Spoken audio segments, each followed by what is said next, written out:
Beralih ke informasi lain, pemirsa, saat ini setiap penumpang penerbangan internasional yang tiba di Bandara Samratulangi wajib menjalani pemeriksaan antigen sekaligus PCR. Pelaku perjalanan ini baik dari WNA maupun WNI juga diwajibkan menjalani karantina selama 10 hari.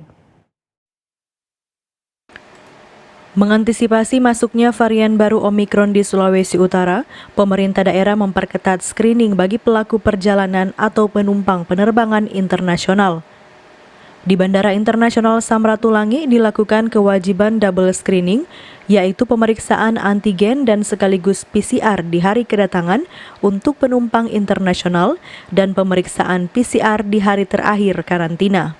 Double screening kita ada antigen sekaligus juga PCR di hari pertama kedatangan dan hari terakhir sebelum mereka keluar dari karantina itu diwajibkan untuk di PCR. Jadi ada 3 kali pemeriksaan setiba di sini. Aturan karantina bagi WNI maupun WNA yang baru tiba di Indonesia wajib menjalani karantina selama 10 hari. Paul Bawole melaporkan untuk Kawan Nua TV.